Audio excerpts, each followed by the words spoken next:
Hello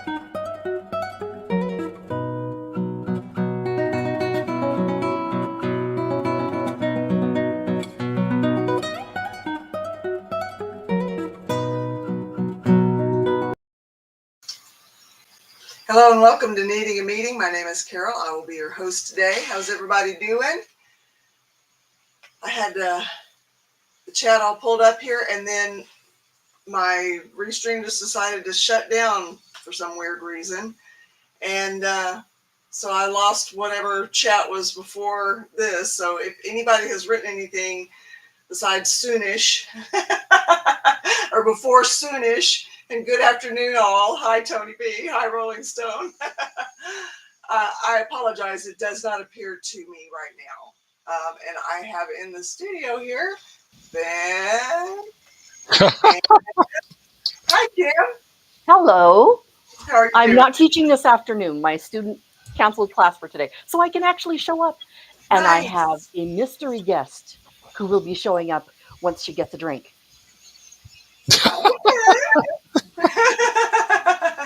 Nice. Okay. So, Kimmy, have you been behaving? No, of course not. Okay. How about you, Carol? No. Pardon? Oh, okay. Hey, there she is. Hey, Crystal. Hello. Behaving isn't very fun. And behaving has such a connotation. Behaving how? Behaving well, behaving badly, behaving, like how do you want me to behave? Oh, my goodness gracious. Okay. Kids. So it shows that I'm being paired. Hey, Shannon. Hey, Black Cad. Hey, Matrix. Oh, yeah. You are. That's who's it simulcasting to? I wonder. Not me. Huh? Because I don't. Oh. Anyway, it's okay. So there's been a thing that came out that simulcasting is a YouTube no now. So yeah. Oh, okay. So you did see that video. I was going to mention that with. Yeah. Hi, That's Mayonnaise Entertainment. So yeah, hopefully we won't get dinged for it today. And yeah. It's Shannon. Oh, no, paired. You're right. There's several who say paired. Yeah. Hi, Brianna. I got nothing. So I would like to talk about, like in the first year of recovery, they say not to get in a relationship. And so I'd like to talk about, what does the process look like for you being able to attract and maintain a healthy relationship? What did that process look like, or what does it currently look like? Anyway, what does what mean, Shannon Smith? It means that both I and, if it's being simulcast to the lifeboat, we could both be in danger of being a demonetized channel. And I guess it's a 90-day penalty thing. So I'm hoping that, because I don't see Spanx in here, so I can't undo the simulcast. So hopefully we can get away with it today and not. You might. I don't want the lifeboat to get demonetized. I am monetized in theory, but I'm not earning any money because I don't get that many views. You are currently with the lifeboat. Okay. And 5 people are watching. But okay. You both might have, because remember, Aaron also talked about this. You might both have enough independent content. That was one of the things he was talking about, where he's not in danger because he has enough of his unique content on his channel. You have years. Lifeboat has years, so you might be okay. Yeah. Yeah. Well, lots of people have appealed it, and it's always been a no-go with YouTube. I guess it's a policy that they're anyway. It is, Brianna, yes, it's it probably. is confusing to have two chat rooms going. Yeah, I can see that. And Brianna asked if we should just all mosey to your channel, and I would suggest yes. Maybe so. Hey, Lifeboat. I don't know how much of that you heard, but Aaron just did a video saying that simulcasting is getting to be a big no-no against YouTube policy, and that they are demonetizing channels for like 90 days.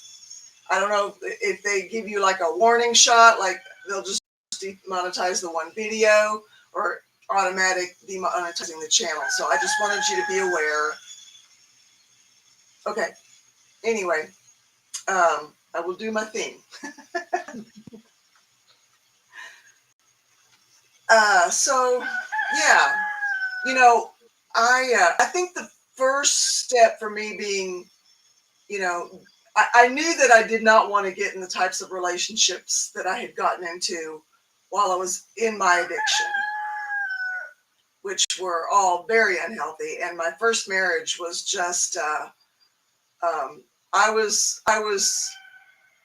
being snowmobiled over by what checked all the boxes to be a covert narcissist. And it was a very damaging relationship. By the time I came out of it 5 years after getting into it, I recognized myself as nothing like what I had been before. I was a shell of the person that I had been before. And, and I did not attract healthy people going forward from that either. And so when I got sober, it was like a chance to start over on a lot of different things, including, I was really like, I liked the idea of a no relationship for a year. Give me some breathing room. I need to sort some things out, And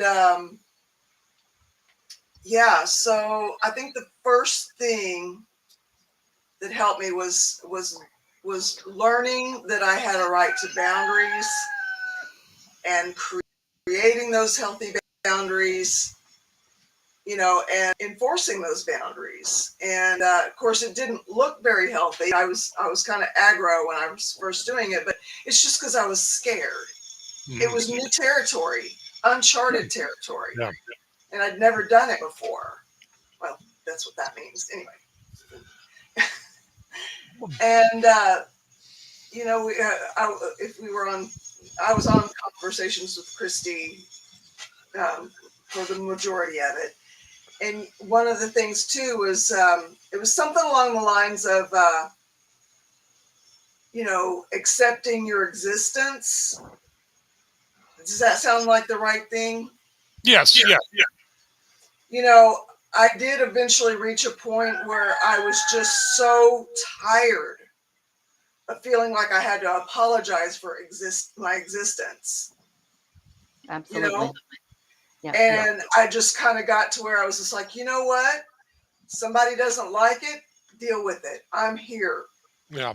And and it was a revelation to me when that came to me. And I'm like, oh, now wait a minute. I cannot help it that I'm here. I wasn't there when I was being made. Yeah. I didn't come till afterwards, and I didn't have a say. I think the line that might need to be drawn there is you are here, you are existing, and you're not trying to hurt somebody else. It's when you're trying, or not even trying, but not even trying not to. Like, you don't have to work so that you're not offending everybody. But if you're not working to be offensive, I think that's a line that can be drawn where it's like, dude, you don't like me. I'm not trying to offend you, right? Yeah. And not everybody, you don't have to be everybody's cup of tea. You don't even have to be everybody's cup of swamp water. That's right. Like, it's just, yeah. Yeah. Yeah.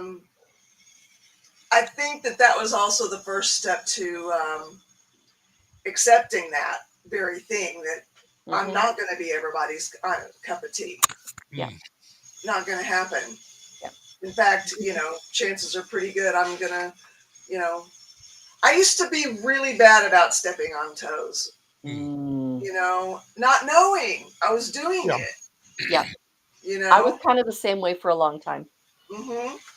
Yeah. And so yeah, with the learning to not apologize for myself, just as a on the level of being a human being, I think eventually, I began to kind of notice people's reactions to me, and hopefully I've learned not to just mow over people just in my being myself, being because I'm kind of in my younger days, especially, I was just kind of naturally, A lot of that is the ADD that you have recently been diagnosed with. Okay. It's not so much that you're trying or even unconsciously, you just have so much excitement in you and you're like, but I need to help you with this. I need to work toward this. Right. Yeah. And that's a very ADHD personality trait. Okay. Yeah. I think when my depression really, really, really kicked in, I think that a lot of that kind of subsided just by rote, Mm-hmm. And of course, yeah. So yeah, it's a double whammy there. Yeah. So when was this period of time where it was after the cult that all this happened? No, that was before. Oh, okay. Yeah, I was about a year or two in to recovery. Oh, okay. Yeah, Okay. when I learned about the boundaries part, Oh, and then just over time from there, I learned about the other part. okay. That it's not necessary to apologize for my own existence. Yeah, Mm-hmm. yeah, and yeah. What was you were just learning boundaries and then had them squished by the cult? That must have been And quite a not recognizing that was what was happening. yeah. But there was a lot about the cult that was really a psychodrama thing for me. It was kind of a safe space to revisit how I grew up. There were so many similarities between my the pastor of that church and my brother and my dad, and including the intensity levels of just getting angry and and gaslighting is with, oh, it's not anger, it's righteous indignation and it's passion. Yeah. It's still anger. And even if it's righteous, it's still anger. that's true. Yeah. That's true. And so it was kind of like my own version of EMDR, where eventually I was able to get desensitized to some of the stuff that had traumatized me growing up. So it served there was some good in the midst of the not so good. Mm. If there wouldn't have been, I wouldn't have been able to stay in it for 10 years. Right. Mm. Yeah, they call that exposure therapy. Yeah. And I've had to do that. It's weird. There's a couple pieces of music that would just trigger this whole memory of a particularly bad event.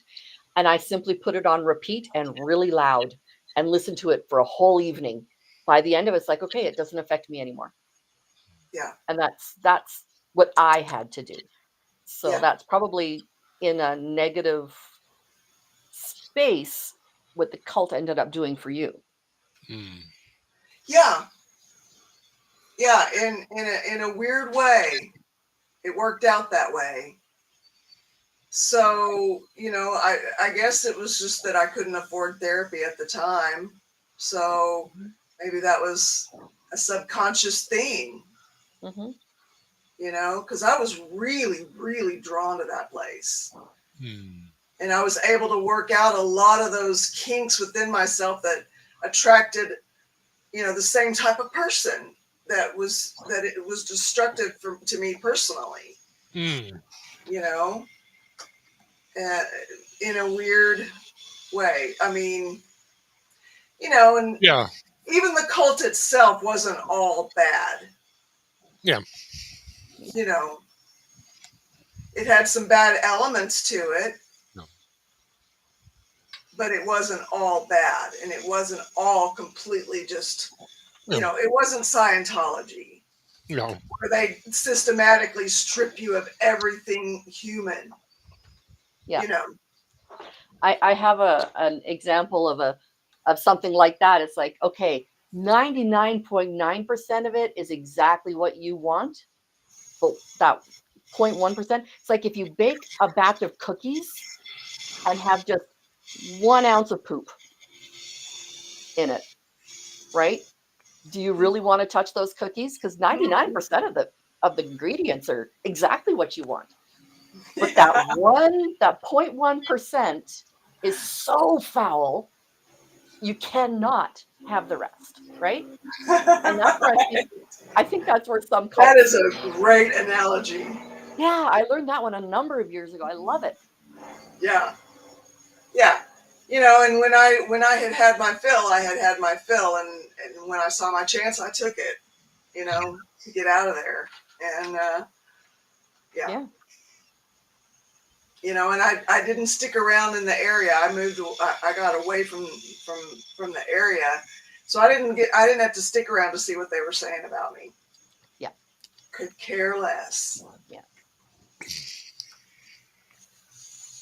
Yeah, I'm sure. I think some people were worried about my eternal soul. From there. And they might have been.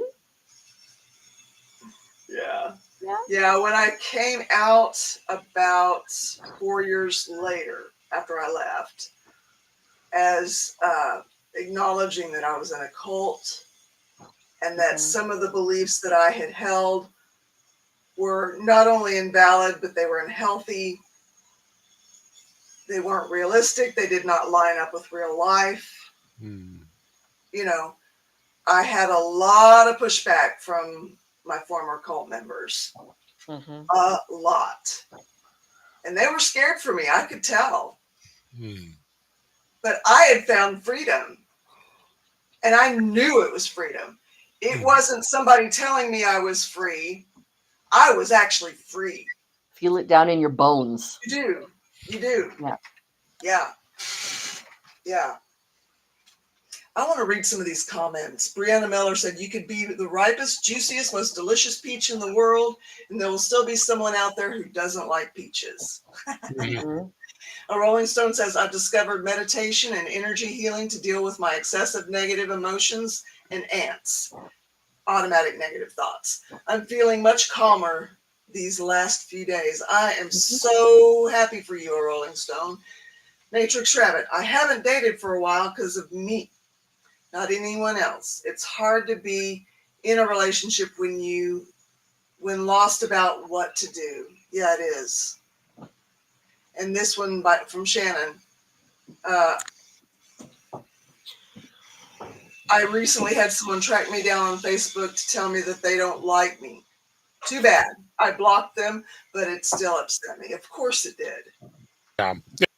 Of course it did. Yes. Yeah. Yeah. It doesn't mean when somebody rejects us just because we're not their cup of tea, it doesn't mean we don't feel it. Yeah. It doesn't affect us. Well, look at the energy they had to waste tracking you down to tell you. Like, that is another thing by all stretch. That's another level. Yeah. Wow.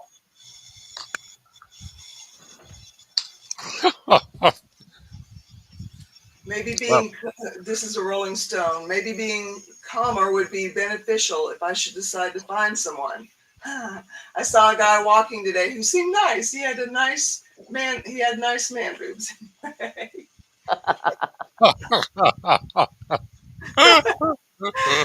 amazing. He needs a bro. And Shannon Smith, meditation is awesome, and I do Reiki. It's a part of becoming a massage therapist. Excellent. Love it.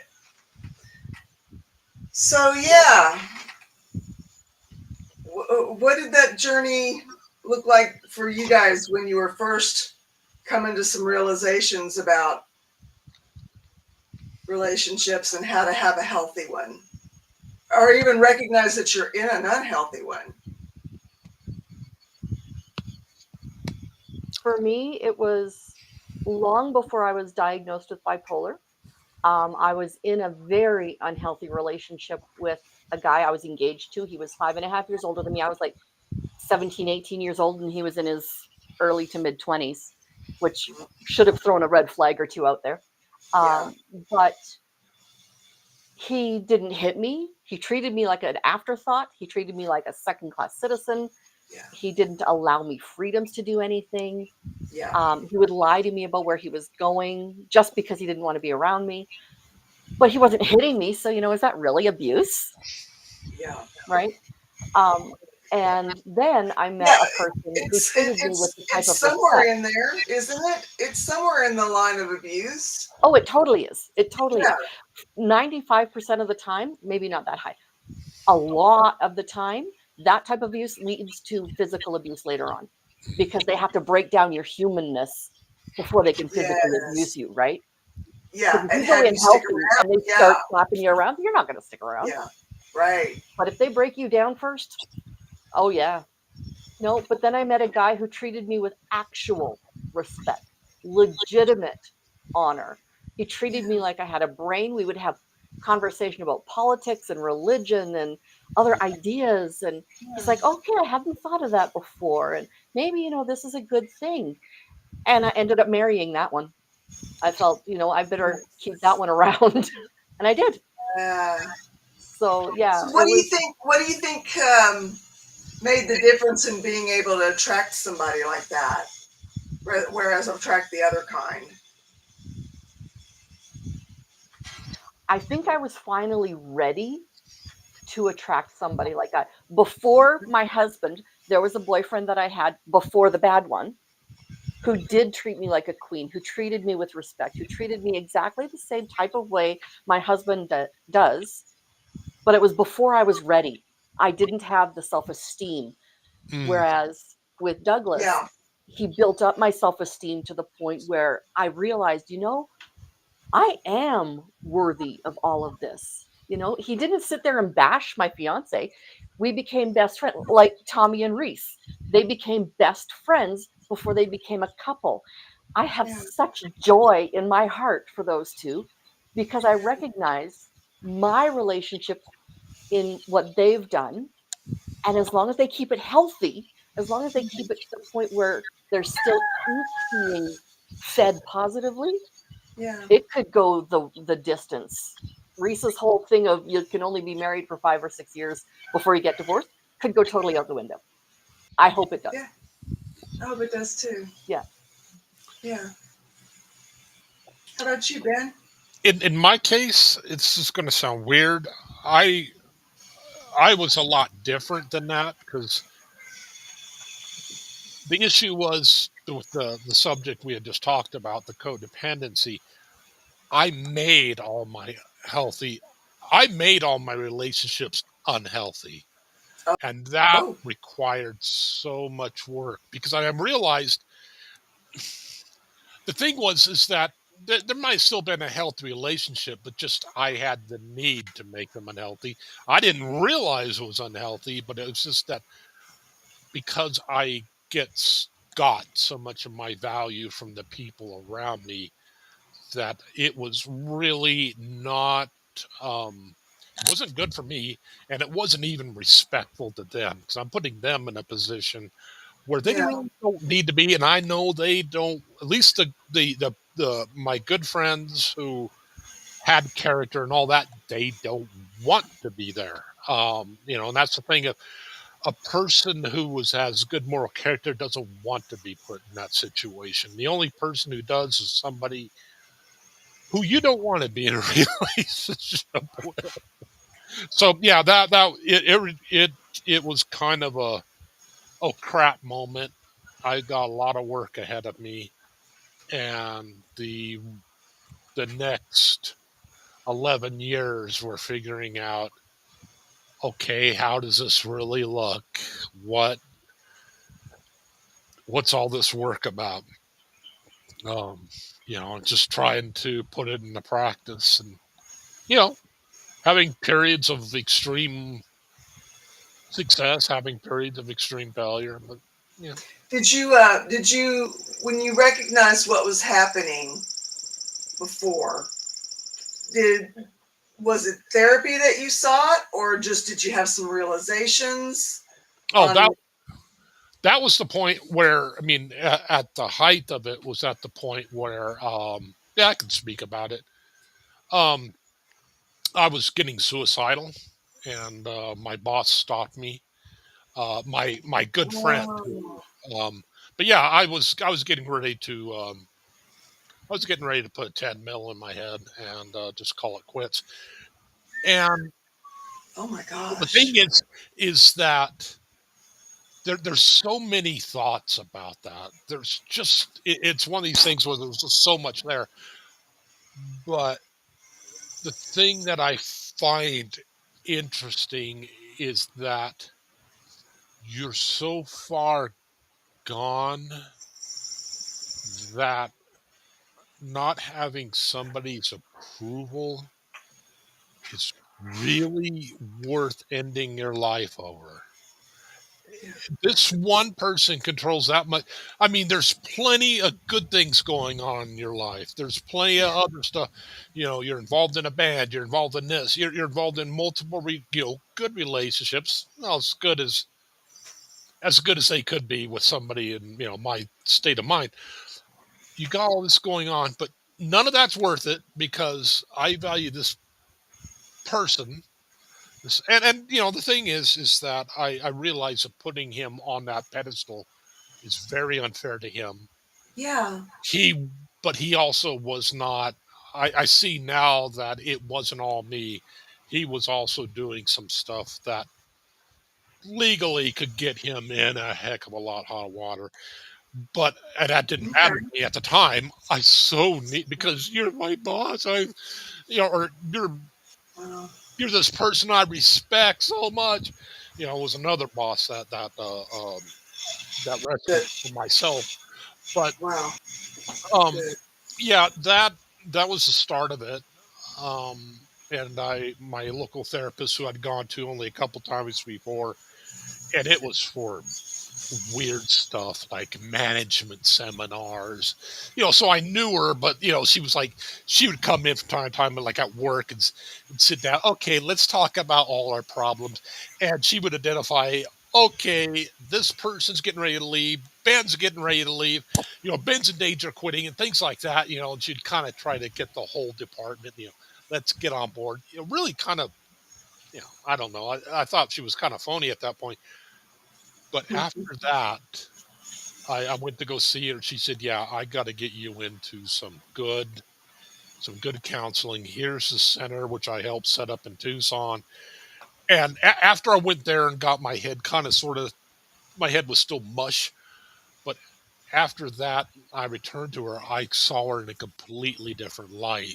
And I think a lot of it was just because I understood for the first time that this wasn't just psychobabble BS. Okay. The term codependent really wasn't some talking head on TV just, oh, you're codependent. Oh, let's build a people pyramid. Oh, yippee. That's, crap. I think I would have been in danger of reacting similarly That, back in the day. that's just what that was I don't know what you want to call it, come to Jesus moment or whatever term you Yeah. want to use for it. The aha moment. Yeah. But, Yeah. yeah. Right on. Yeah, Steve freaked me out because he was so foreign to what I had had in my life before, and I didn't know what to do with it, you know. But he was not out. He did not have any agenda. No. You know, he did not have, any reason to want to tear me down, or criticize or, anything like that. And it took a while for me to feel safe there, even though I was safe. That's exactly how it was with Douglas and I. It took being treated well in order for me to believe, when I knew I didn't deserve it, right? I knew that where I had gone in relationships in the past in reaction to how I was being treated and so on and so forth. And he didn't have an agenda. He just wanted to be my friend. Yeah. He just wanted to take me out for dinner. He didn't want to take me to bed. Well, he might have wanted to. He never did anything about it. And we discussed why that was, that he didn't even try to date me. He's like, well, you had a boyfriend. I mean, he had that hard and fast limit that I will not pass that limit no matter what. No matter what my feelings are, if you are unavailable, you are unavailable. And he just had that much respect for relationships, for people, for all of that stuff. And I wasn't used to that. So it took some time to get used to that. Yeah, and that's one of the things about hypervigilance. It takes a long time because you're so suspicious of people, and you could have, different people take different amounts of time. But yeah, it took me a long time to realize how screwed up my mother was. I mean, I get it. She did the best with what she could and all that. But it took me forever to realize how messed up she was, how messed up I was from that, how I was screwing everything else up from that. And then, Yeah. Boy, self-sabotage used to be a big one in my life. Huge. It still is to a degree for me. Yeah. It takes work to, first of all, recognize that you're doing it when you're doing it. Yeah.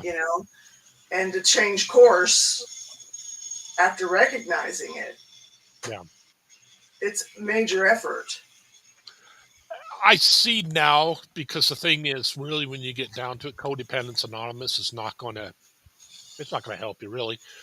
But what it does is it at least keeps it in your head that this is what I need to be working on. I need to pay attention to this. You need those reps to keep your focus, to keep you trained on that. Otherwise, you're just going to forget. You're going to slip right back to the way, because it's all you've known. Yeah. Or it's it's your being at that point, and you've been that way all your life. It's your DNA. Yeah, it's that level. So yeah, I get it now. I didn't understand it at the time, because I thought Codependence Anonymous was just a bunch of whiny people. But yeah, they're not. It's not going to help you directly, but it's that novelty. It's like, okay, yeah, you have to drill in yourself. I am this way. I don't want to be this way. Yeah, you know what? Nobody wants to be that way. You are that way. Well, if you're codependent, you need to keep this in mind. You need to keep working on this. And you may think, oh my gosh, so this is the way I am. I'm never going to get better. Well, yeah, you will. Yeah. If you work at it. Yeah. With Douglas, it wasn't that he was a perfect guy. He was a total mama's boy to the point of excluding. No, I'm not kidding. He was only 20 years old. He had basically trauma bonded with this woman who married his dad when his mom had died. So she was his touchstone of everything reliable. And he needed to get past that in order to make me a priority. And we dated for 5 years before we got married. Now, we could have gotten married a lot earlier, but boy, those 5 years would have been rough. Yeah. Had we gotten married earlier. And I really held it against him for years that it took that long. until I did realize how much learning he had to do in the same way that I had to. We lived in separate cities for 3.5 years during that, and I learned who I was, Right on. apart with the security of having this boyfriend. So I didn't have to go carousing around looking for somebody. Yeah. Um, but I got to be me, and he got to be him. And like the relationship with my dad, where he was a terrible, awful dad, very abusive, all of these things, if he hadn't worked on himself and I hadn't worked on myself, there would have been no chance for a relationship. And that's Yeah. what you need. Brianna, that is exactly what you need when you're in a relationship, you've been in a relationship, and you're both used to the destructive relationship. The two of you have to be stubborn enough to go for counseling, to heal yourself and each other. You can't just put it all together. You have to do it in parallel rather than like as a mashup. And the person Let, needs to be willing to do that. let me ask you a question, Brianna, if you don't mind. Is your partner also getting sober? And if they are not, do they support you in the way that you need supported to get and stay sober? Those if those things are present, there's definitely hope. I've seen it. I've seen people get sober and stay in their relationships. Even though they may be with a total normie who can get away with drinking or whatever. I got Brianna lucky. just commented that yes, he is sober. He's not an Oh, addict, just she is. But okay. even a sober person still needs to change how they think about the not sober person. They need to start not blaming alcohol. They need to start not. A lot of relationships will break down even if they're both trying to be sober. One was formerly sober, one wasn't. But if they don't both learn the new you, it's going to be really, really a hard slog. Yeah. Yeah.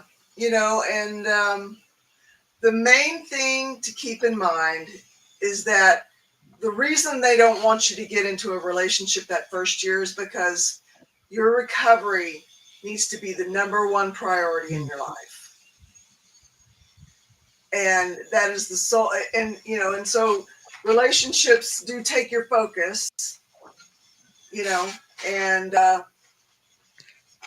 depending on the relationship, that makes a difference as to how much priority it gets. And hopefully you can help your partner understand that it is necessary for you to put recovery first for a little while, and that's going to have to be negotiated when and if they feel like their needs aren't being met in that process. And yeah, there's going to be some negotiation on the line, but I wouldn't say that it's without hope at all, not even close, especially if they're sober. Yep. Yep. And as long as they're willing to work at it with you, alongside you, help you grow instead of just watch you grow, Yeah. that'll make a huge difference. Yeah. Yeah, it will. Yeah. Yeah.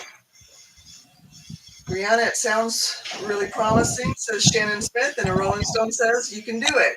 Just keep connecting. You will get there, and you will. Really the only thing that you have to do in your sobriety is don't drink or use, whichever the case may be, and work at getting better. Work at being better. And that's really all there is to it. There's not more to it than that. I mean, there's a lot of work involved because, that whole thing of getting better doesn't happen automatically, but you increase your odds exponentially when you stop drinking or using your drugs or your addictive behavior, whatever the case may be. and you give yourself that fighting chance. Yeah, You the know, whole just say no thing it's an easy, oh yeah, it's easy, just don't do it. But any addict will tell you that is the hardest thing, Mhm. is that just say no, right? Because you can't. It's this illness that you've got in your brain that needs yeah, to be totally rewired.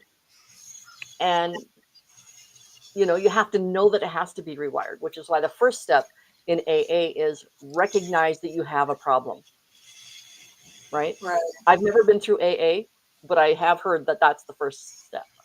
That is the first step. Admitted to or recognize that we are powerless over alcohol. Let me see if I can find this step. I don't want to get it wrong. I want to say it like it says it. All right. Came to believe that a power greater than ourselves could restore us to sanity. Yeah, that's step 2. Step 1 is we admitted we were powerless over alcohol or whatever the case may be, and that our lives had become unmanageable. That's right. Yep. That's right. Yeah. And yeah. Made a decision to turn our will and our lives over to the care of God as we understood Him. Step 4, made a searching and fearless moral inventory of ourselves. Step 5, admitted to God, to ourselves, and to another human being at the exact nature of our wrongs. Step 6, we were entirely ready to have God remove these defects of character. Humbly asked Him to remove our shortcomings, made a list of the persons we had harmed, and became willing to make amends to them all. Made direct amends to such people whenever possible, except when to do so would injure them or others.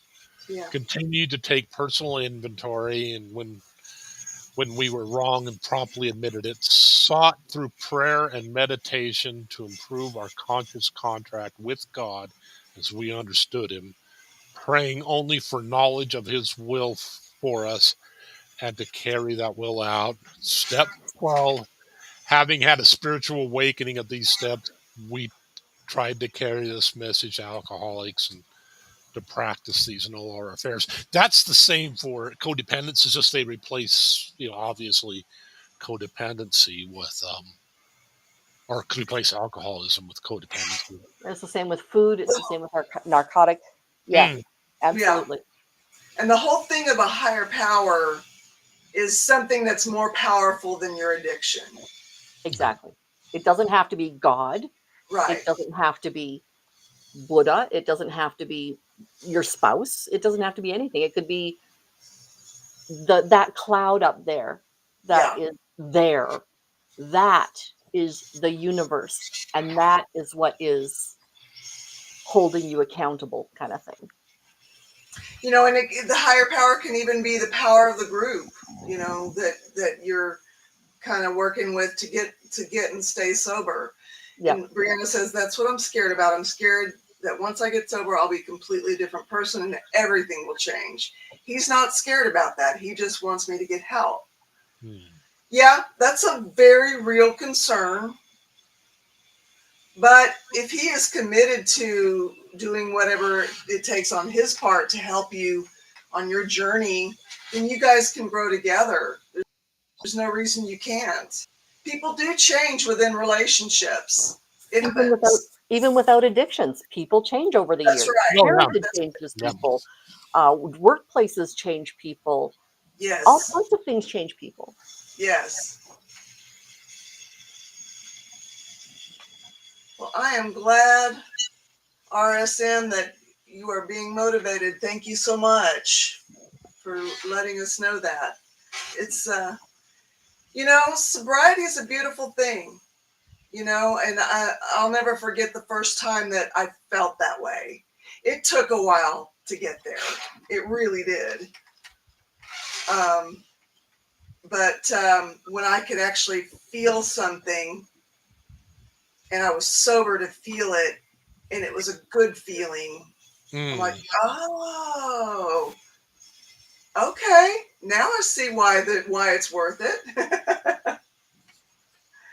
You know, and there's no time limit on when that happens. It happens in its own time, you know, and when you're ready and when you're in a place where you can, you know, take full advantage of it mentally and emotionally, you know. Yeah. Brianna Miller, what I wanted and what I'm finding is that I'm becoming the person I truly am inside without the booze and dope.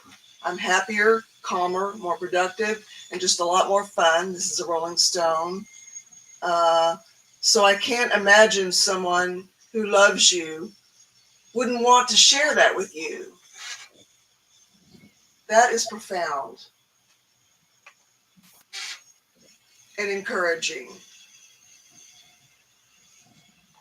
That's like, yeah, that is so good, Rolling Stone. Thank you for that.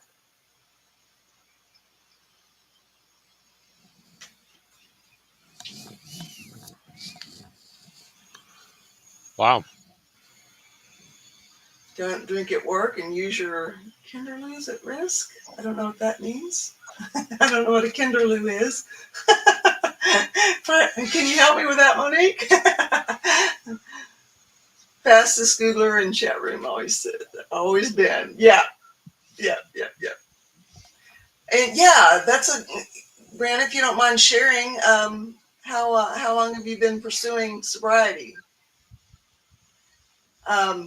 Also, a Rolling Stone says, Brianna, I believe fear is one of the worst demons we carry around. And we all carry it. And we all have to face it. It stops us from so much, and it drives us to do things we don't want to do. A lot of times There's a song called Fear is a Liar, and it is an excellent song. It is a song where it talks about how it takes away your will to live. It takes away everything good. It takes away, but it's a liar. The truth is that you are worthy, that you're acceptable, that you do have some power, like not all the power, but you have power. You are not powerless. And even though the first step of Alcoholics Anonymous is saying you're powerless against alcohol, but you're not powerless in everything else, right? You still have that power. Recognizing that you have that will really increase your self-esteem, and that will give you that extra bit of boost to help with the addiction. Monique, not getting that feeling with sobriety, it doesn't happen overnight, and it doesn't happen automatically. You know, when you work at recovery, actually recovering from your addiction, it is work.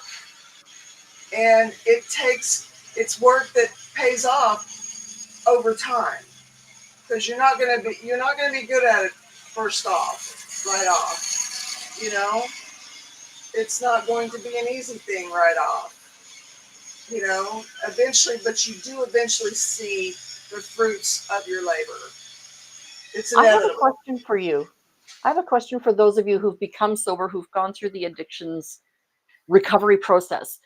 How do you deal with, and what do you look for addiction replacement? A lot of people who quit sugar will turn to alcohol. A lot of people who turn from alcohol will turn to food. How do you work with that addiction replacement theory? Yeah, that's a big one. In my case, I replaced my addiction with first with AA, and then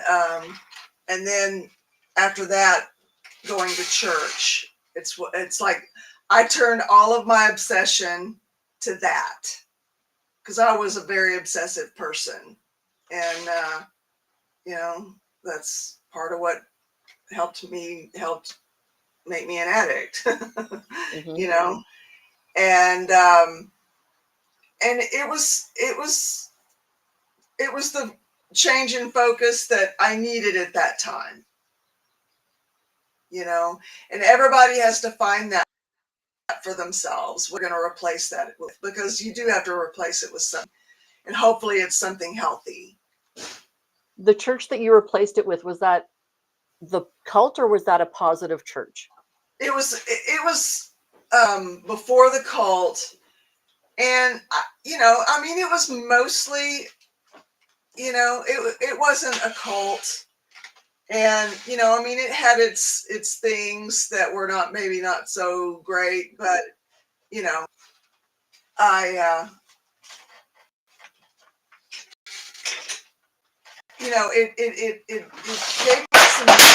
it gave me a sort of discipline that because I was not just going to church, I was diligently studying the Bible, and I was applying myself to that, and just that change of focus was it was that act of that discipline was a very good thing for me, because I did not have that before.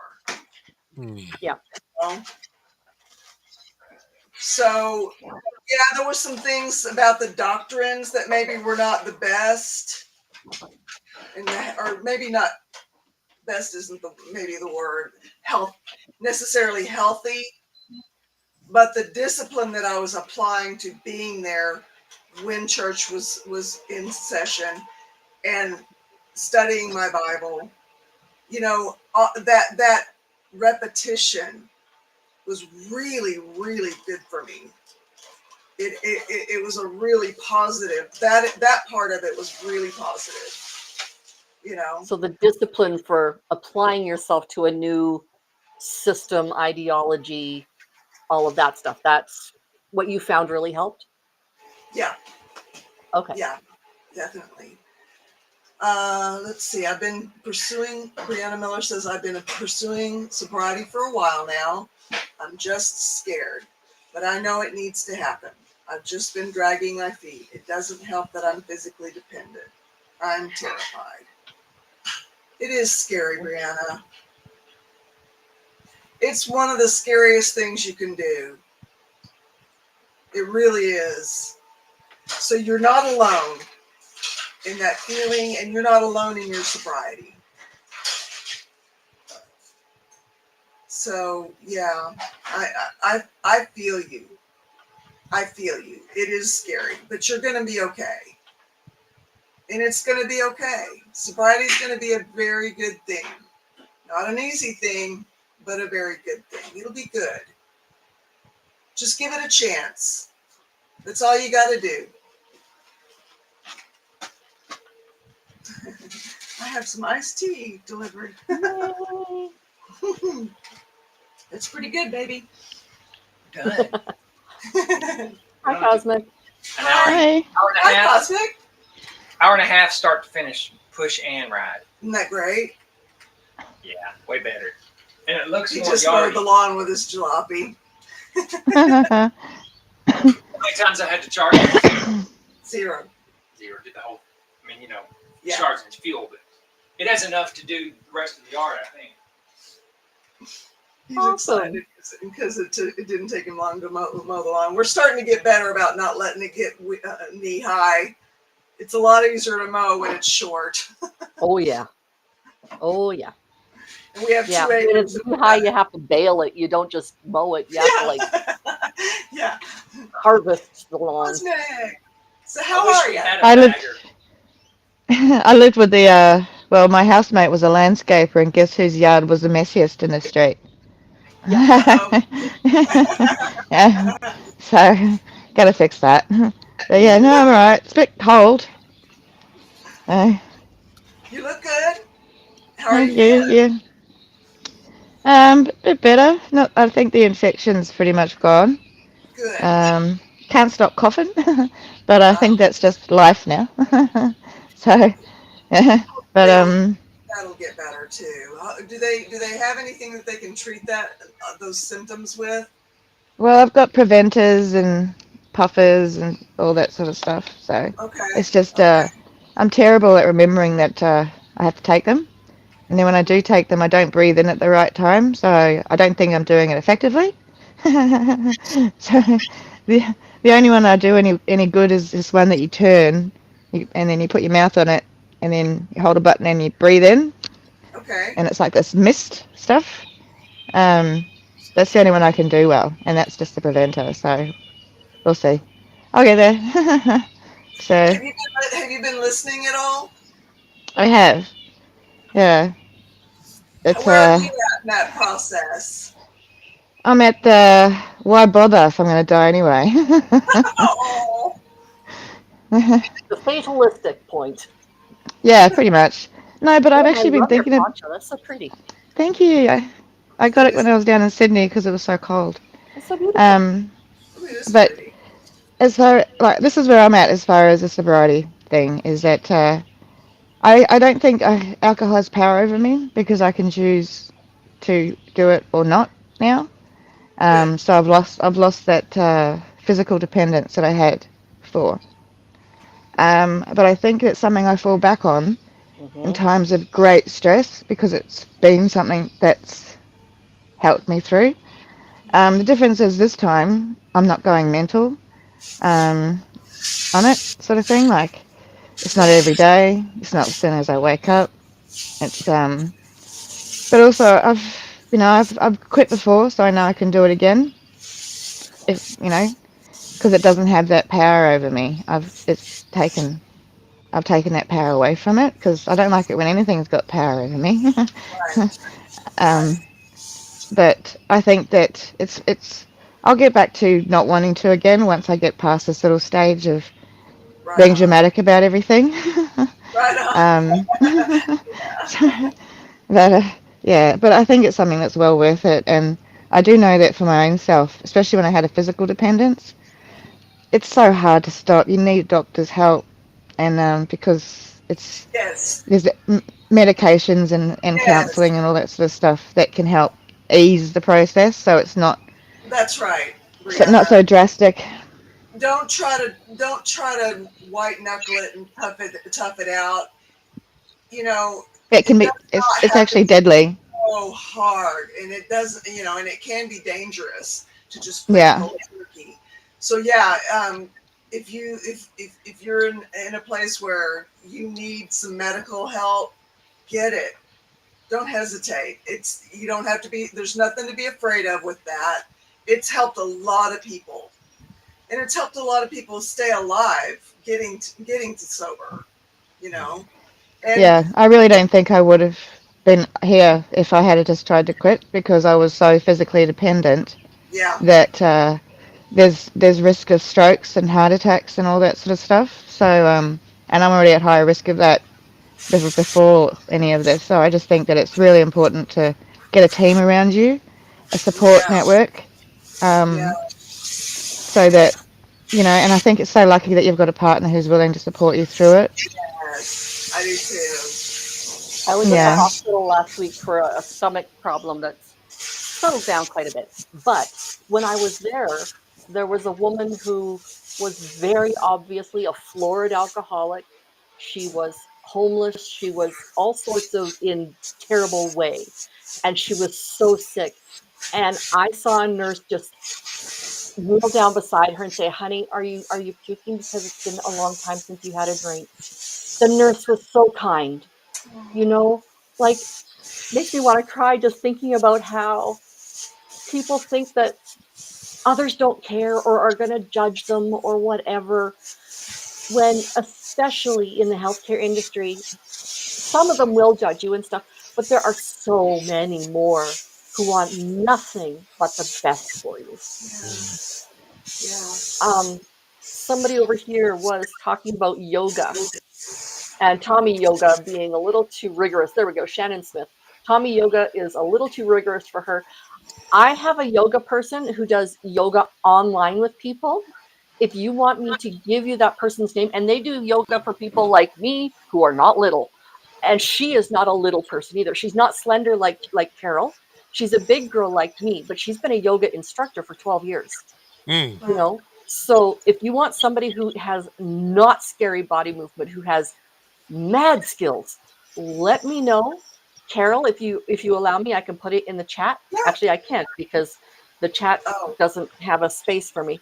Anyway, but if you want, you could email me at myotherskeeper@gmail.com.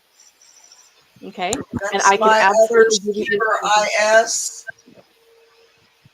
at okay. gmail.com. Okay. Okay. And I Girl. can give you her information, and it doesn't matter where you are around the world, doesn't matter. And it's very Okay. reasonable fees. Just it's all sorts of good, this woman. Yeah. Right on. Rolling Stone. I turned straight to ice cream / chocolate. I also smoke a lot. I'm just ridiculously addictive, and I'm trying to find my inner calm to fend off the cravings. The booze, dope were so bad. I was okay with food. Bringing that one up now. But now I'm going to start working on that more. Right on, Rolling Stone. Hoping if when I get my own place and have my own kitchen, I'll eat much better. Right on. I turned Yeah. straight to sugar. I needed sugar after the alcohol. Yeah. I think it's because I think alcohol is sugar. It turns to sugar in your body. It does. Yeah. It does. So and it's okay for a short time. It's just don't go nuts on it, I guess. So, and I'm not a sweet person, so it was crazy to me to be eating bags of lollies. I started out as a little sugar addict when I was a kid, and I am firmly convinced that sugar craving is what led to my alcoholism. I think the sugar was the gateway drug for me. I really do. It kind of makes a lot of sense when you think about it. Yeah. Because when you start restricting yourself from sugar, as diets do to us when we're younger, and then you get alcohol, and I didn't know that alcohol changed to sugars until in my 30s. So, it's something that would be, you wouldn't even know that that's what you're replacing. Right. Right. Mayonnaise entertainment. I did harm reduction. Now I'm a workaholic. Harm reduction is a very valid recovery tool. Well, that's what I did up until I did detox. I did harm reduction, so I just reduced the amount every day, so it wasn't so difficult when I went to detox. Right So on. I think I was pretty lucky because I didn't suffer like everybody else. Like Right everyone on. else is throwing up, and you could see that they were suffering from it. And I was very lucky that I minimized myself down to a better level before I went in. So Yeah. Right on. it's not easy. I don't think giving It up is anything not. that helps you feel less of anything, especially if you're high emotions like I am, and I think alcohol helps Yeah. dull that a little. Until to a point. Like I think you drink too much, you're gonna lose control, and then emotions gonna go high again. So, but I also Well, think I'm when you having drink. a little bit of trouble hearing you, Cosmic. Sorry, is that better? I'm Sorry, having a little trouble hearing. I was having a little trouble hearing you. Is that a bit That's better? Yeah, that is better. Much better. Yeah, it's so sunny out here, and everyone's asleep inside, so I don't want to go inside. So Ah. got my stupid hat on. But Yeah, I can totally hear you now. yeah, I can't remember what I was saying. I don't think it was important. Well, it was, and you were talking about. We were talking about harm reduction. Was some of it to do with that? Oh yeah, harm reduction. I just did that. So I think harm reduction is a really valid way to get on the path of complete sobriety if that's the ultimate goal. Yeah. Rolling Stone says, Brianna Miller, I'm hoping you have medical help. You're going to need it to stay safe, but just keep counting all the reasons you want to quit and journal whenever you can. Right on. That is harm I've never put reduction. myself in the habit of journaling, and I likely really should. I am a total food addict, but I also have an overspending problem. My Starbucks cup addiction is like I have more than 30 Starbucks venti cups. I mean, Oh. like it's a real thing. But yeah, I do it and it soothes me. And I need to figure out ways for it to either not soothe me or to replace it. And that's why I was asking you earlier, Carol, about that, about, Okay. the switch. Yeah. I too have struggled with overspending off and on for years. Mm-hmm. And, there isn't necessarily a replacement for the dopamine hit that you get from finding a bargain, or at least in my case, I like to find bargains, Mm-hmm. and when that package comes in the mail, you I know, know. It's like Christmas. that's real. But, Yeah. just not overspending is kind of its own reward, you know? Uh, that's, when I apply myself to budgeting, I feel so good about myself when I actually do that. The dopamine hit may happen in the shopping spree, but it's afterwards there are consequences. First, you feel guilty. Then, you go through all the feelings of shame and all that because, you fell off the wagon or whatever. Mm-hmm. But, just realizing I've gotten out of this trouble before. I can do it again. I will do it again. And applying myself to that has been kind of what I've had to do. And letting Yeah. that be its own reward. It's not the dopamine hit, but it does have its own reward. Mm-hmm. Yeah. Part of my problem is that if math isn't so bad, but you put a letter after it, like algebra, I can't do it. You put a dollar sign in front of it, it doesn't matter whose money it is. I stress so bad, I hyperventilate. So budgeting and that kind of stuff, money management. Yeah. I was actually given the task at a workplace to just enter in that business's expenses for the month. I panicked, even though it wasn't my money and they weren't going into debt. But the fact that I knew it was money I was dealing with was overwhelming for me. I can relate to that. Yeah. I kind of blew an inheritance because I was so scared of the money. I just gave the bulk of it to the church, and that's when I was in a cult. Mm-hmm. And just because it was so scary, the thought of even having to handle money, Mm-hmm. It's like somebody take this off my hands before I do something really irresponsible with it. The irony. The irony, right? Yeah. It's because it's other people's money. It's different when it's your own, I think. No, for me, it's not. For me, it doesn't Really? matter if it's somebody else's money. As long as I know that it's money that I'm dealing with, it's the same reaction. And I have no idea how to get around that, besides therapy. I'm wondering. I've had two people recently recommend Dave Ramsey's book, and I don't know what the name of it is, for learning how to deal with money and to not be in trouble with money. And it's a systematic thing that he takes you through. And like one person said that all they did is just baby steps. That must be it. Yeah. And they just did what he said to do, step after step, and it helped them. I am considering looking into that myself. Mm-hmm. Because, I think I would feel really good about myself if I learned to manage money and not just have an all or nothing mentality and approach toward it. Yeah. And I think that's where I'm at, is the all or nothing. things. Yeah.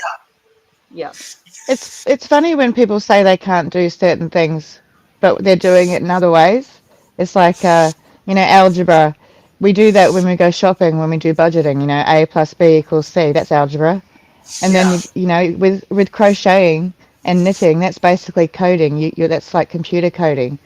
That's like a math form of maths. So you can do it in other ways. Me and my friend were talking about this the other day. We're talking about IQ testing and how they when they do IQ tests, it's based on common sense, basically. Like this square looks like this, whereas a lot of people don't have common sense, so it would be hard. But or they can't picture it in that way. But say if you reframe the question in a way that's a life question, like Yeah. how do you budget this or how do you knit that? That there would change people's IQ if they were tested differently.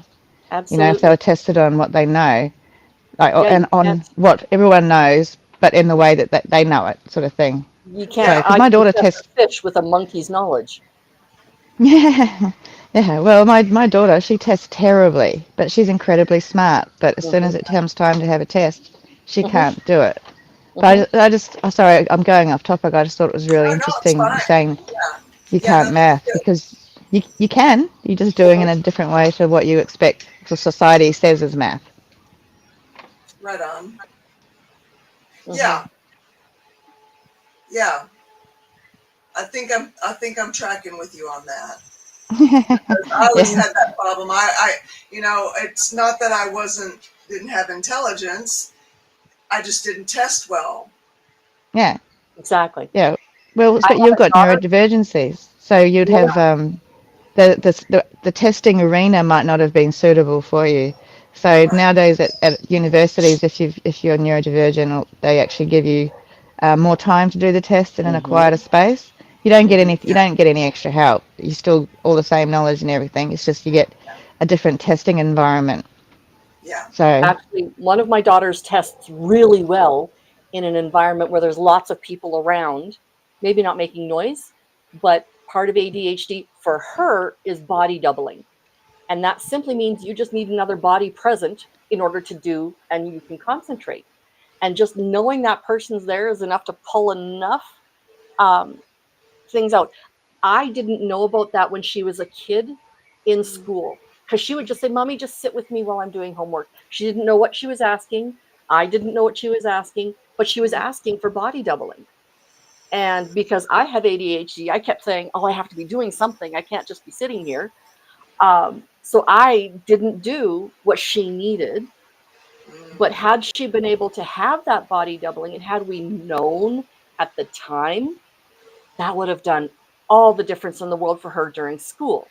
So when she was in high school and she was doing papers and that kind of stuff, because she had to do it in class, she rarely had homework because she was able to do it all in class because there were so many bodies around to double with. Okay. For her, that worked very well. Right on. that works for a lot of for me as well. When I'm say I can't clean, if well, see, I can't clean if there's certain people I can clean with, like my best mate. I can clean with her because we don't get in each other's way. So, but if I'm by myself and it's not my mess and I have to clean a house, I don't know where to start because it's just, and that's when I get someone just to tell me where to start and to help me get started, and then I can start. But if not, it's just like a frozen with indecision. So, Yep. As soon as I get overwhelmed, my brain just shuts off. yeah. So, but anyway, I've got to go. It's cold and I want to get inside and have a Milo. So, Yeah. I love you. Yeah. I'm not sure Love if you this will work too. today. I know never it learned. worked yesterday. They did the little hearts. Yeah. Oh, there's thumbs up. There was a thumbs up one too, but I'll try it another time. If All you're on right, I an love Apple you. product, it'll work. Love If See you you you're not, tomorrow. too. it won't work. Okay. Yeah, I'm an Apple. Awesome. Chair yoga for people who have injuries. Yeah, I've done chair yoga when I have been injured, and it's good stuff. Yeah. Yeah. Yeah. And that I'll yoga follow instructor, There's every, sorry. I was just going to, there's also free yoga on YouTube. That's real low impact, low key. Yeah. This lady does it via Zoom, and there's once a week she does chair yoga, but you get the video of it. You can replay it all week. And then it's a new session the next week that you can replay and replay. And you do it via Zoom. So she can say, okay, shoulders down, and she'll cater it to you. Whereas free, it is simply just you do what you can, right? With Zoom, she can actually sit there and say, okay, now you need to make sure your knees are closer. Yeah, I just can't say enough good things about her. Right on.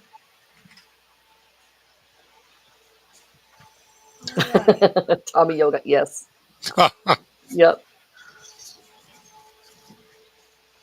Oh, the question was was Cosmic's mic under the shawl? I'm way behind on the comments, you guys. Much better. Yep. I'm starting to reach for my journal a lot. I'm writing a lot so I can get things out of my head and stop dwelling on them. Yes. That whole thing of I call it the goldfish bowl, where the thoughts just going round and around and around and around, going nowhere. Mm-hmm. Yeah, journaling does help with that, big time. I swear I'm going to start very soon, honest. Tomorrow, Yes, you are. That's right. Yes, you are, Rolling Stone. You most definitely are. Still trying to get the Rolling Stone. Brianna Miller says, Rolling Stone, I'm still trying to get there. Sometimes it's difficult to unpack my thoughts through journaling, but I'm trying. You know, Brianna, journaling can be, you can draw your thoughts. You can draw what you're thinking. You can, there's several different ways to approach journaling. Keywords, writing out keywords to express how you're feeling. Sometimes just a color, like it doesn't have to be artwork, but just getting some pencil crayons or colored pencils, whatever you guys call them locally, and just putting a color in there. It's like, okay, I feel angry. That anger looks like this color. And then what do I relate to that particular color? Some people are photochromatic like that. Right on. I'm wondering, is that available for your addiction? I don't know what that means. Help me out, Shannon. Hey, Tommy Bird. Hey, Rick Spicer. Hi, Don Gloves. Good to see you from over at the Lifeboat. I feel like I really accomplished something if I can go a day without spending money. I do too. Mayonnaise Entertainment. It's kind of like it's like getting sober all over again. Every day is a milestone when you're facing that thing down. I've never really approached it the same way that I approached my first recovery, which was alcohol, until now. And I feel accomplished too. And I make myself accountable to my husband. I tell him when I need something and what I'm going to spend on the something that I need, and that all feels really good. And I feel like it's helped our relationship too, because I'm not hiding something from him. That's not a good way to be married. Hiding things from people that you're married to. That's part of the relationship we were talking about earlier too, though. Like honesty and communication in the relationship has to happen. Even if it's sad or scary, reality and honesty. As long as it's said or done with love, with kindness, and maybe a touch of grace in there. Yeah. That's what I'm doing with addiction, following Tommy's approach to sobriety. So far, he's been right about everything, and it's working. Can't argue with results. You cannot. Tommy says journal, I journal. Love it. I hate having money these days still. I definitely have more cravings with money in my pocket. Yeah, Tommy Bird, I feel you there. it's yeah, it doesn't have to be a scary thing, you know, and I'm not on the receiving end of much in the way of income right now, but I'm going, you know, I'm thinking about it all the time, how I'm going to have to manage it when I do have something coming in steadily, you know. Never thought of it that way. Tommy never thought of it that way, that angle. Yeah, it would be. Yeah.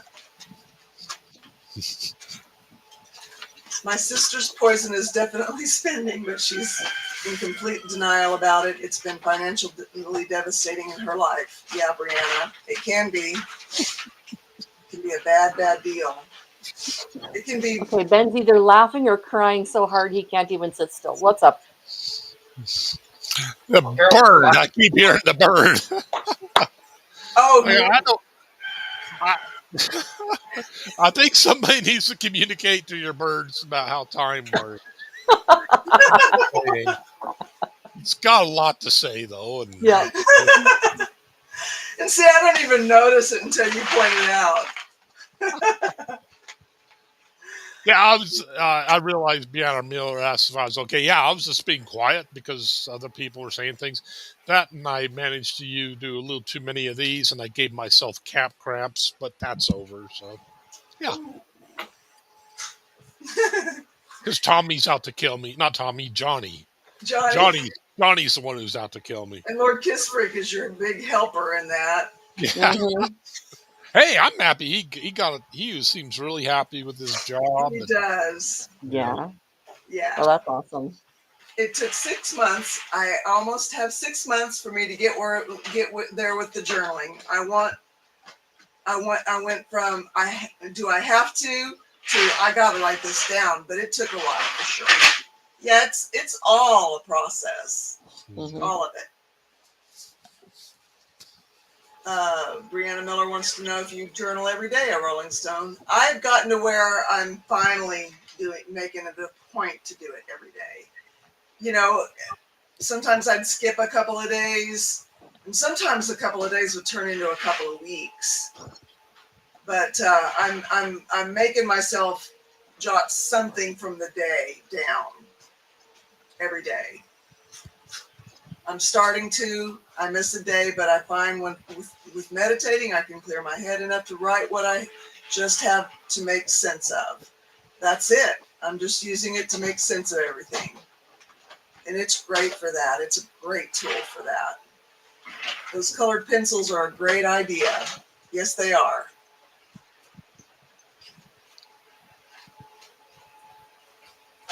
I love this question. It's not a stupid question.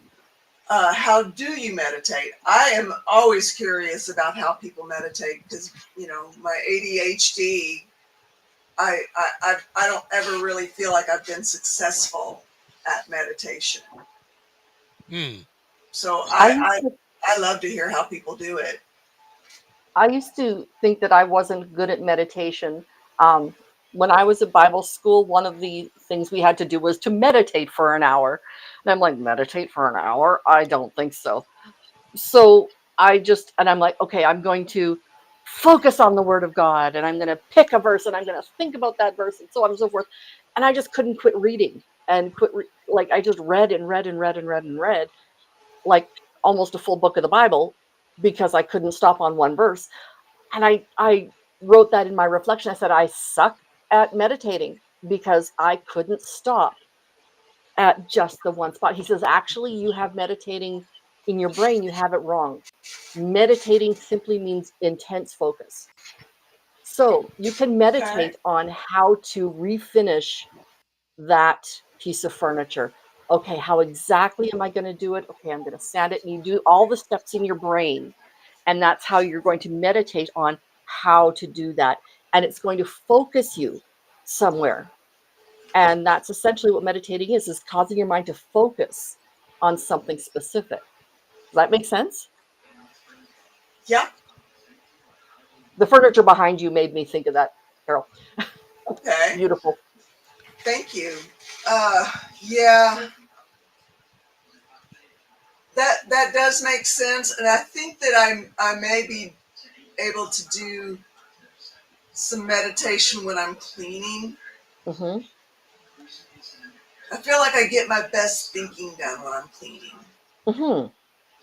Those of us with ADHD, you need to have something else going on for your brain to focus on whatever the one task Yes, is. I can't just sit and just make my brain do the thing. When you were in school, chances Never are you worked had to have music playing loudly in order for you to concentrate to write a paper.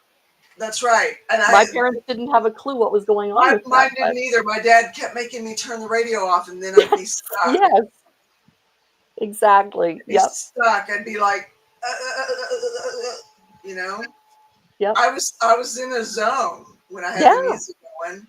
Yeah. You know? And actually, it kind of made it fun enough to want to do the homework, you know. But then I was just lost. Yep. Sometimes it can be as simple as chewing gum that helps you with that too. I think that's why Scott Rouse does it so much on the behavior panel. Mm-hmm. He's always chewing gum and Mm-hmm. spitting it out. Yes. But yeah, I find that is interesting though. I find I'm able to concentrate on my breathing and then other thoughts flow in. But I mean, I guess everybody's different. So Brianna, I just sit quietly and get comfortable. I close my eyes and try to empty my mind completely, banish all negative emotions, and I try to banish all thoughts and just be. I try to find the quiet center of myself. Then the inner voice you hear will be your true self. Just listen. I've tried doing that, and that's why I felt that I was a failure at meditation, because I couldn't do that. Yeah. I couldn't empty my mind, which is why. Yeah. Meditation would not be possible for me. I can barely sleep. Mind absorbing so much info, now 10 times more daily. Mm. Yeah, you know, I think we all kind of have to find what works for us. yeah. Mm-hmm. I think hypnosis helped me somehow. I don't know. I wasn't able to meditate before that. And there's this hypnosis for a confidence reboot, and it just goes on and on and on. And in it, there's several times it's like you may feel your thoughts wander, and that's okay. And it's like that's interesting, because you're so afraid when you're doing it. Like, oh my gosh, I got a thought in here, like that chicken still talking. Yeah, I'm so afraid that I have this going. It's like, no, that's Shiny object. Yeah. and I think just having that and the bird talking in the background, I think just having that and being able to practice through it, Mm-hmm. that it helped. But yeah, I was trying to think about when was it I actually started to meditate, and the only thing I could figure is it must have been as a result of doing the hypnosis, because I know I couldn't do it beforehand, because the chicken who can't tell time would have gotten me every time. But of course, now you go outside. I go outside. I don't have roosters, but I have chickens, and they're always talking. They're always, I don't know what they're saying. I think they're judging me, and well, I know they're judging me. It's the look in their eye, that Yep. flat black look in their eye. They're very judgy creatures. Yes. That's right. I think that's maybe why the Buddhists call meditation practice. I don't think it's supposed to come easy. It's something you have to constantly work on. I felt meditative at the shooting range, focus on breathing and being mindful in the moment. Mir Doctigal. Hopefully I'm saying that right. Am I closer? I can't remember AA Ron. AA Ron did it once, and it was like, oh, that's perfect. And it's very German sounding. But yes, breathe, relax, sight picture, squeeze. Of course, now it's just front sight, front sight, front sight. But even that could be meditative. Right on. When thoughts arise, I think stop or I banish you. I think it will work better with a chant. You do have to practice it, but the practice is joyful when you find the inner voice and your brain calms. That sounds wonderful. That sounds really wonderful. Mac, that makes sense. You're doing something that requires that requires a lot of focus, and it clears your mind. I find the same thing with driving. Right on. Yeah, where I live, it's a lot of very straight roads, and you end up getting what people call road hypnosis. Yeah. That line again and again and again and again, and there's no curves to break it up. Yeah. So yeah, you have to be very careful when you're driving through the prairies. Yeah. Through agricultural areas. Yeah. You know, even I live on in a mountainous area or hilly area, and there's a lot of curves, but it's really scary when I realize that the last thing I remember was being, 5 miles down the road. And I'm like, oh, how'd I get here? Yeah. That's Yeah, anything you do repetitively, your brain has a script, and it will start using that script every time. Yeah. It's like, oh, driving. Oh, I got this. You don't have to think about how do I turn on a turn signal or do this and that. Your brain just knows. Okay, up is this way. But yeah, and it gets interesting. I haven't been able to do it in a long time, but somebody was able to break my script of walking. And when you have to think about taking each step, it looks spastic as all get out. I know I would look spastic. I mean, yeah, it was just a couple steps. I mean, then it's like, okay, yeah, my brain simply got this again. But yeah, it's like, lift this leg, set it down, lift this leg, set it down. And it's like, wow, yeah, I mean, your brain needs scripts if it doesn't have enough processing power to do everything. So, yeah.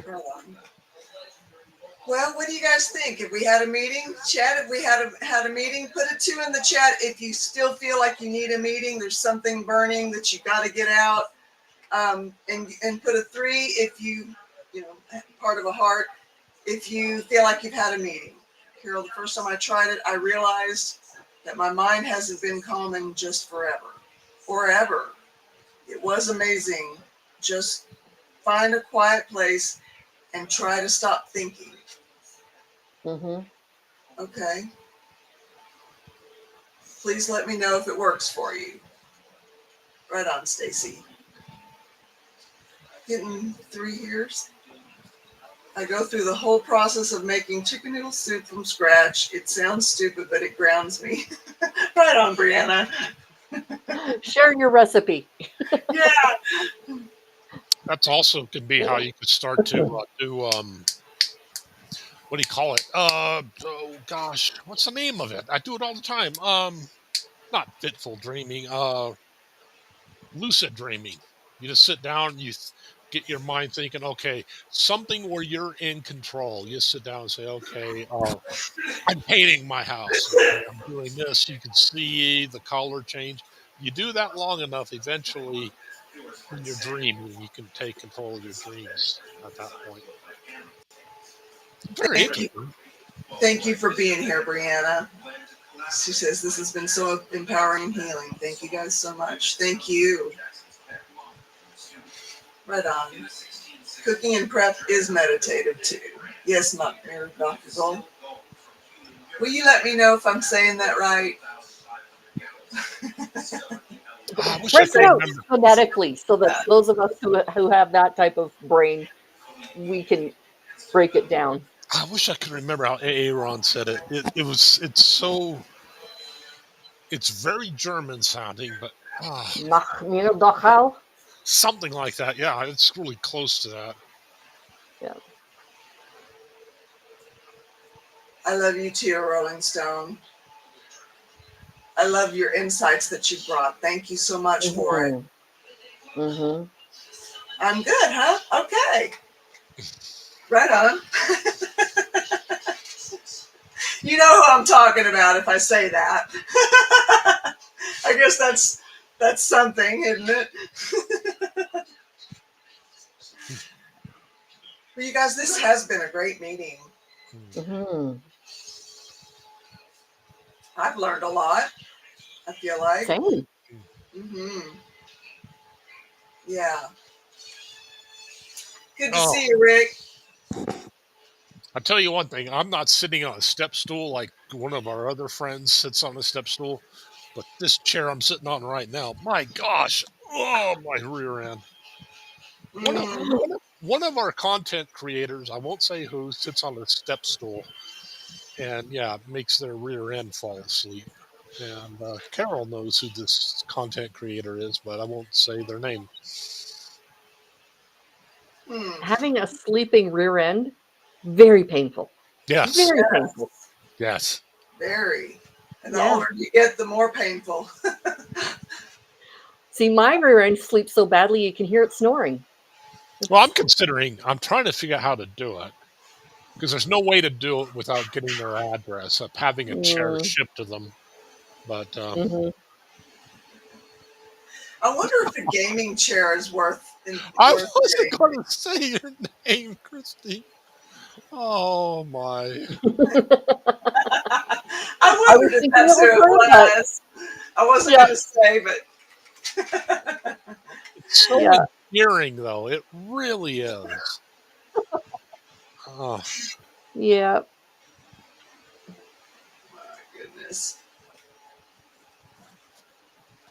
Archie's Hi, Archie. mom. Hey, good to see you. Just wanted to say hello. It's been a while. Yes, it has. We are getting ready to wrap up, but it's good to see you. Really good to see you.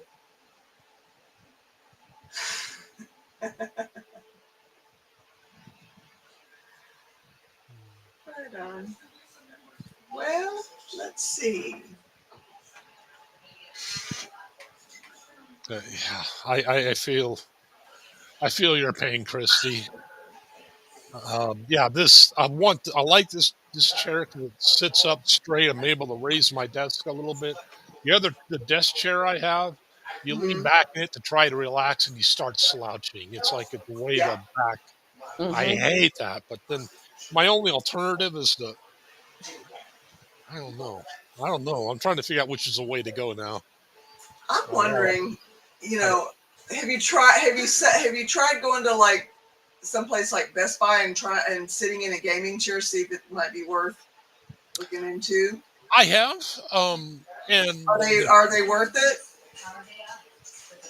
I've never had one last that long. I mean, sometimes it's like they really feel really good, and you get them home in like 2 weeks. It's like, Oh, The yeah, foam just compacts enough to make it. yeah, yeah. Yeah. If they're not a good, I I do have that same this. pillow under my butt right now. that.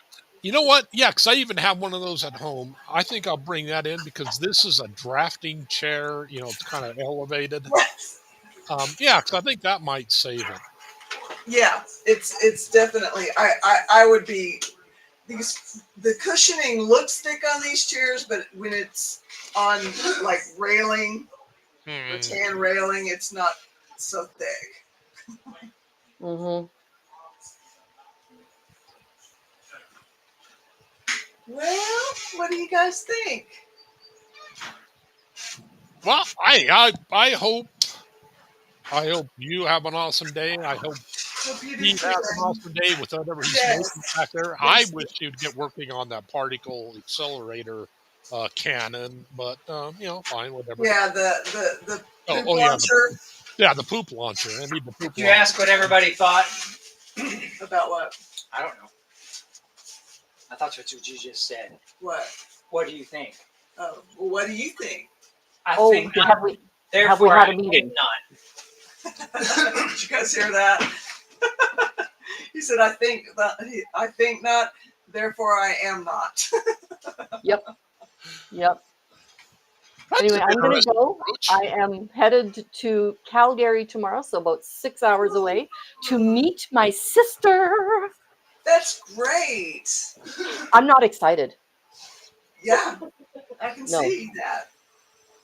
I'm totally calm. I've made us t-shirts. What can I say? Yes, I am that much of a geek. Right on. I love it. All right, I'll see y'all later. Good to see you, Kim. Bye-bye. Bye.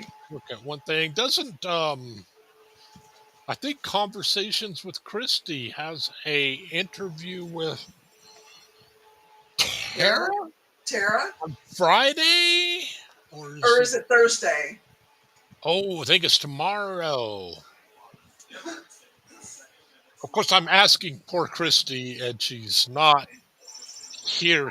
She's in the chat here. Yeah. But yeah, Yeah. let me see. Yeah, I can't. Conversations with Christy. When is your interview with Tara Smiling? Let me see if I can get that channel to come up. Let's see. If it's set up ahead of time, it should be on there on her channel. Give me just a second here, you guys.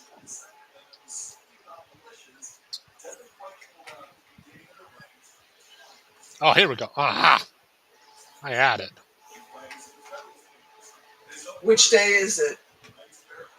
It is 6/13, which is tomorrow. Yeah, tomorrow, Okay. 3 p.m. Pacific. So Have content every day this week. Whoop whoop. she's a go-getter. Right I on. do. I do like Christy. She is a world-class interviewer. She really is. She really is. Don't tell her I said that because it'll go to her head. But no, she is really. I really do like Christy. Yeah. And if anybody doesn't like that, let me know. I will fight them. Today's live cast was really good, you guys. It's worth going to that channel I just posted, Conversations with Christy, and checking out. It's on codependence. Codependency, I guess. Really good interview. Really good talk.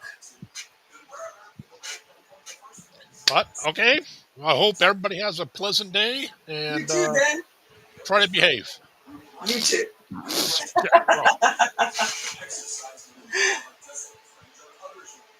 Thanks, you guys. You guys are awesome. I love this community. You guys just make me so happy. I always learn something from you guys, and I appreciate you so much. Hope to see you again next meeting, and until then, peace, y'all.